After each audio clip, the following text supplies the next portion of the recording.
j'ai regardé les différents programmes des différents partis politiques, notamment en ce qui concerne les réductions d'émissions de gaz à effet de serre et les objectifs que la Belgique se donne, en particulier celui de 2030, on doit descendre à moins 55% par rapport aux émissions de 1990.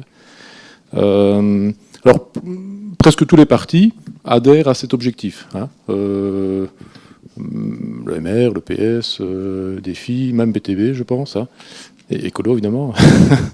Par contre, les mesures ne sont pas bien décrites dans les programmes. Comment arriver par secteur? Pour le moment, on émet environ 115 millions de tonnes de CO2 ou équivalent, et en 2030, on devrait arriver à 65 millions. Alors, il y a plusieurs secteurs. Il y a l'électricité, transport, industrie, chauffage. Enfin, c'est un peu long, mais je reviens à la question. J'ai vu que pour tout ce qui est production d'électricité, isolation des maisons, chauffage et transport, les mesures peuvent différer, mais on sent qu'il y a moyen d'y arriver. Par contre, pour l'industrie, qui représente environ 20% des émissions, 20-25%, j'ai posé la question précisément à Écolo, comment est-ce qu'on arrive à descendre d'autant en si peu de temps. Et la réponse que j'ai eue, Écolo croit beaucoup en les techniques de transformation du CO2 en méthane par le surplus d'électricité qui serait transformé en hydrogène. L'hydrogène est combiné avec du CO2 pour faire du méthane. Voilà. Ça demande, sur papier, ça tient la route, mais ça demande des investissements énormes. 2030, c'est dans 10 ans. Je travaille dans une des industries. Quand on voit les investissements que l'on aura dans les prochaines années, oui, il y a des investissements sur la mise en conformité des émissions, NOx, soufre.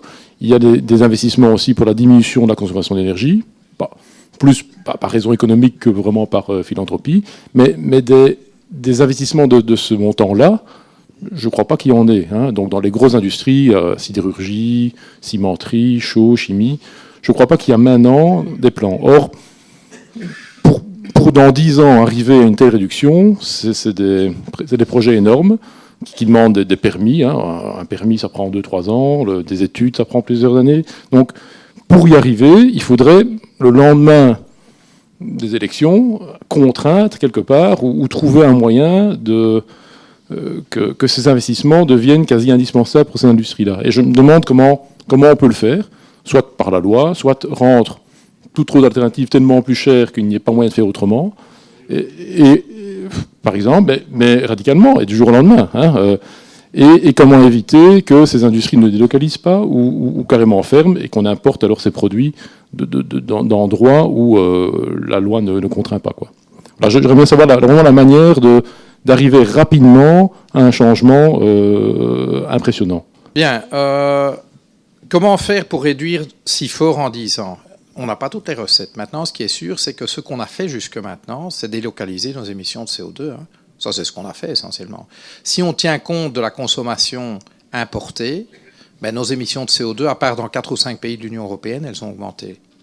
D'accord? Et donc, c'est surtout ça qu'il ne faut pas faire. Donc, clairement, si on veut mobiliser les investissements nécessaires, outre un pacte finance-climat, c'est-à-dire la mobilisation d'emprunt, de financement public d'efforts de transition, et il y aurait une part de financement public, c'est évidemment le fait de conditionner l'accès au marché européen au respect des mêmes normes qu'en Europe. Ça s'appelle des border tax adjustments ou des droits de douane socio-environnementaux, en l'occurrence environnementaux. C'est très intéressant de voir que cette idée, quand j'ai commencé mon premier mandat de parlementaire européen, quand je mentionnais cette idée qui figurait déjà dans notre programme parmi le groupe des Verts, certains, en particulier les collègues allemands, nous regardaient avec des yeux de travers.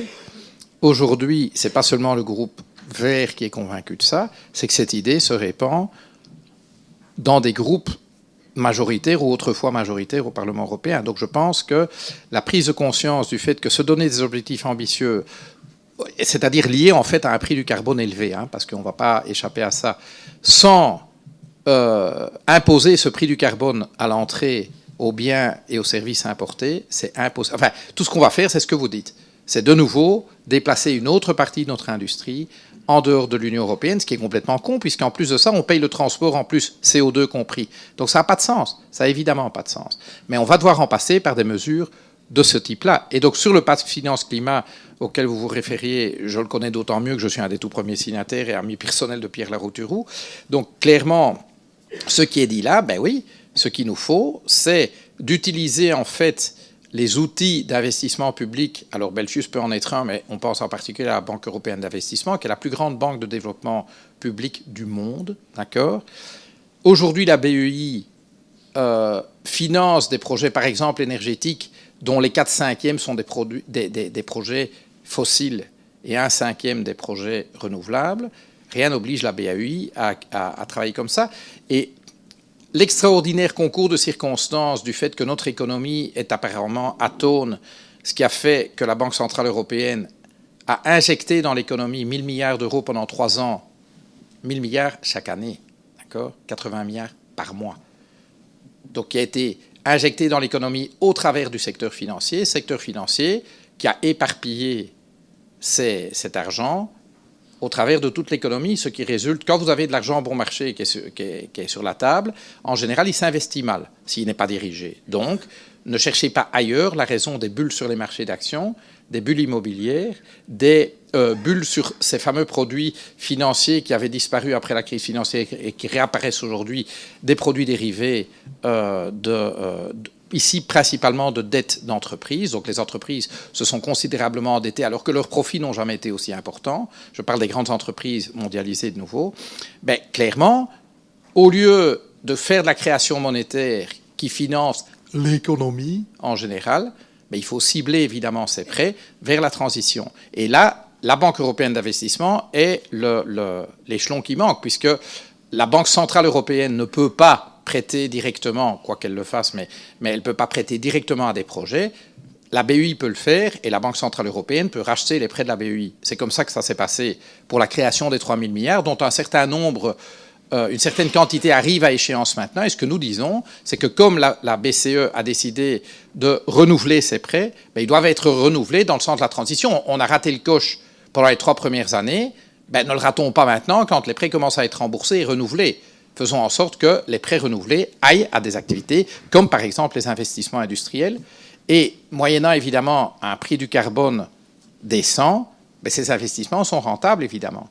Alors vous avez dit, oui, c'est artificiel parce qu'on met un prix sur le carbone, sauf que c'est une réalité. La vie humaine a un coût et le prix du carbone est quelque part la réflexion du prix de la vie humaine. Tout simplement. Et donc, oui, ça a une valeur économique, la vie humaine, quand même, non ? Enfin, moi, il me semble. Donc, voilà. Donc, de nouveau, cette démarche, elle peut fonctionner, mais je suis d'accord avec vous. C'est diantrement ambitieux. Mais de nouveau, la baraque est en feu. Hein. Donc, c'est pas comme si on pouvait dire, oui, bon, enfin, on va voir si c'est possible.